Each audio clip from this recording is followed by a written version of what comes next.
Hi all, welcome to football arena. കഴിഞ്ഞ മത്സരത്തിൽ ക്രൊയേഷ്യയെ പരാജയപ്പെടുത്താൻ പോർച്ചുഗലിന് സാധിച്ചിരുന്നു. ആവേശകരമായ ഒരു മത്സരം തന്നെയായിരുന്നു അത്. പക്ഷേ ഇനി അടുത്ത റൗണ്ടിൽ പോർച്ചുഗലിനെ സംബന്ധിച്ചിടത്തോളം കാര്യങ്ങൾ ബുദ്ധിമുട്ടാണ്. എതിരാളികൾ സ്പെയിനാണ്. മികച്ച ഫോമിൽ കളിക്കുന്ന സ്പെയിനിനെ മറികടക്കുക എന്നുള്ളത് ഒരൽപ്പം ബുദ്ധിമുട്ടുള്ള കാര്യമായിരിക്കും. പക്ഷേ തങ്ങളുടെ ലക്ഷ്യം അത് ഇത്തവണത്തെ വേൾഡ് കപ്പ് കിരീടമാണെന്ന് അവരുടെ സൂപ്പർ താരമായ റഫേൽ ലിയാവോ പ്രഖ്യാപിച്ചു കഴിഞ്ഞു. ക്രിസ്ത്യാനോ റൊണാൾഡോക്ക് വേണ്ടി ഇത്തവണത്തെ വേൾഡ് കപ്പ് നേടണം എന്നാണ് റഫേൽ ലിയാവോ പറഞ്ഞിട്ടുള്ളത്. ക്രിസ്ത്യാനോ റൊണാൾഡോയുടെ കരിയറിൽ ഇനി ആകെ ലഭിക്കാനുള്ളത് ഒരു വേൾഡ് കപ്പ് ട്രോഫി മാത്രമാണ്. അത് തങ്ങൾ നേടിക്കൊടുക്കും എന്നാണ് ലിയാവോ പറഞ്ഞിട്ടുള്ളത്. അദ്ദേഹത്തിന്റെ വാക്കുകൾ ഇങ്ങനെയാണ്: ഞങ്ങൾ ഈ കിരീടം ക്രിസ്ത്യാനോ റൊണാൾഡോക്ക് വേണ്ടി ഡെഡിക്കേറ്റ് ചെയ്യാൻ ആഗ്രഹിക്കുന്നു.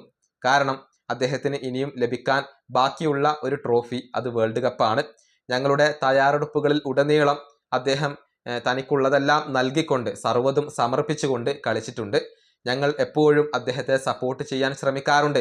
കാരണം എത്രയൊക്കെ വിമർശനങ്ങൾ നേരിട്ടാലും നിർണായക നിമിഷങ്ങളിൽ ക്രിസ്ത്യാനോ റൊണാൾഡോ ഒരിക്കലും നിങ്ങളെ നിരാശപ്പെടുത്തില്ല, അത് ഉറപ്പാണ്. സഹതാരങ്ങൾ എന്ന നിലയിൽ ഞങ്ങൾ എപ്പോഴും അദ്ദേഹത്തെ സംരക്ഷിക്കാനാണ് ശ്രമിക്കുക. കാരണം റൊണാൾഡോ എപ്പോഴും കാമായി കൊണ്ട് തുടരേണ്ടതുണ്ട്.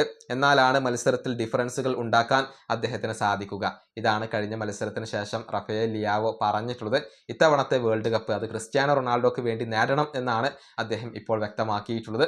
ഏതായാലും ഒരു തീപ്പാറും പോരാട്ടമാണ് ഫുട്ബോൾ ആരാധകരെ കാത്തിരിക്കുന്നത്. പോർച്ചുഗലും സ്പെയിനും തമ്മിൽ ഏറ്റുമുട്ടുമ്പോൾ വിജയം ആർക്കൊപ്പമായിരിക്കും എന്നുള്ളത് പ്രവചിക്കാൻ സാധിക്കാത്ത ഒരു കാര്യം തന്നെയാണ്. വരുന്ന തിങ്കളാഴ്ച അർദ്ധരാത്രി ഇന്ത്യൻ സമയം 12:30 ഈ ഒരു മത്സരം നടക്കുക. ഈ വീഡിയോയുടെ അവസാനിപ്പിക്കുന്നു. അടുത്തൊരു വീണ്ടും കാണാം.